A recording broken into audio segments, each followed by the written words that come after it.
ഇരുട്ടി വെളുത്തപ്പോഴാണോ? ഇന്നലെ രാത്രിയും ഇന്ന് പകലും പറഞ്ഞ കാര്യമാണ്. ഇപ്പോഴാണല്ലോ പിണറായി വിജയൻ നേരം വെളുത്തത്.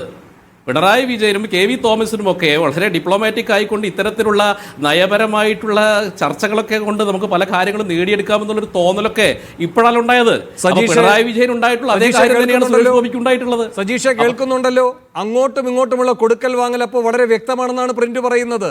നിങ്ങൾ അയഞ്ഞപ്പോൾ സുരേഷ് ഗോപിയും അയഞ്ഞു. വേഗം സജീഷ്, എന്നിട്ട് എനിക്ക് ശബരിയിലേക്ക് പോകണം. ഇതൊക്കെ തെറ്റായ രീതിയിൽ കാര്യങ്ങൾ വ്യാഖ്യാനിക്കുകയാണ്. ഇവിടെ ആശാവർക്കറുടെ സമരം ഉൾപ്പെടെയുള്ള കാര്യങ്ങളിൽ ഇന്നലെ വളരെ വ്യക്തമായി തന്നെ സഭയുടെ മേശപ്പുറത്ത് കൃത്യമായ രേഖകൾ വെച്ചുകൊണ്ട് ശ്രീമതി വീണ ജോർജ് മന്ത്രി അതിന് മറുപടി പറഞ്ഞിട്ടുണ്ട്. കേരളത്തിന് തരേണ്ട പണമൊന്നും ഇന്നലെ സുരേഷ് ഗോപി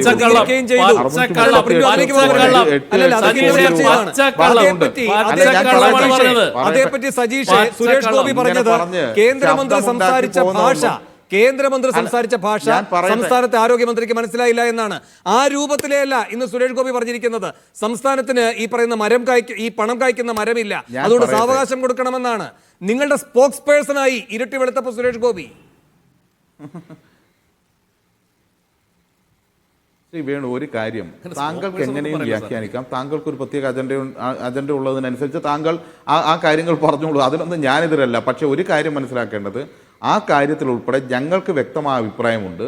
കേരളത്തിന് കഴിഞ്ഞ സാമ്പത്തിക വർഷം തരേണ്ട ഒരു പണവും ഒരു രൂപ പോലും തരാതെ ആശാ ഉൾപ്പെടെയുള്ള NHMന്റെ പണം തന്നിട്ടില്ല എന്നുള്ള വസ്തുതയാണ് രേഖ വെച്ച് പറഞ്ഞിട്ടുള്ളത്.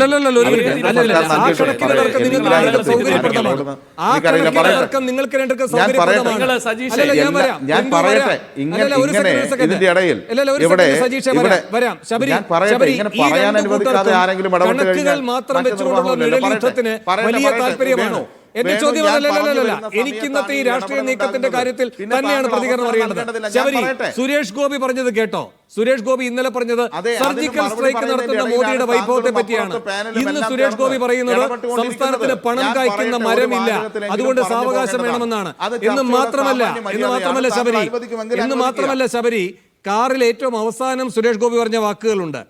ഇവിടെ മാധ്യമപ്രവർത്തകർ ചോദിക്കുന്നുണ്ടേ, ഇവിടെയും കാണണ്ടേ മാറ്റമെന്ന്, ഇവിടെയും കാണണ്ടേ സംസ്ഥാനത്തും? അതിന് സുരേഷ് ഗോപിയുടെ ഉത്തരം, വരട്ടെ, ആരെയും അങ്ങനെ എഴുതിത്തള്ളാതെ വരും, വന്നേ പറ്റൂ, ഇല്ലെങ്കിൽ അവരെന്നല്ല ആരുമില്ല. എന്താ സുരേഷ് ഗോപി നൽകുന്ന മുന്നറിയിപ്പ്? അല്ല, ഇന്നലെ കണ്ട സുരേഷ് ഗോപി അല്ല ഇന്ന് തിരുവനന്തപുരത്ത് കണ്ടത്.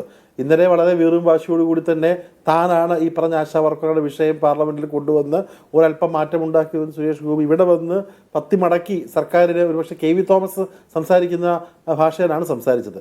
അതുകൊണ്ടാണ് ഞാൻ പറഞ്ഞത്, ഇവർക്ക് BJPയുടെ നയം എന്നും വളരെ വ്യക്തമാണ്. കഴിഞ്ഞ നിയമസഭാ ഇലക്ഷൻ ഉൾപ്പെടെയുള്ള ഇലക്ഷൻ്റെ കണക്കുകൾ നോക്കുകയാണെങ്കിൽ ഏകദേശം 10-25-30 മണ്ഡലത്തിൽ ഗണ്യമായിട്ടുള്ള 2016 നിയമസഭയെക്കാളും ഒരു 10% വോട്ട് ഡ്രോപ്പ് BJPക്ക് ഉണ്ടായിട്ടുണ്ട്. ഒരു 30 സീറ്റുകളിൽ, പ്രത്യേകിച്ച് തിരുവിതാംകൂറിൽ, ട്രാവൻകൂറിൽ, ഈ ആലപ്പുഴയുള്ള ജില്ലകളിൽ വലിയൊരു സ്വാധീനം അത് കാരണം ഇടതുപക്ഷത്തിൽ ഉണ്ടായിട്ടുണ്ട്. അപ്പം BJPയുടെ താല്പര്യം എന്നും കോൺഗ്രസ് വഴിയിൽ പോകുക എന്നുള്ളതാണ്.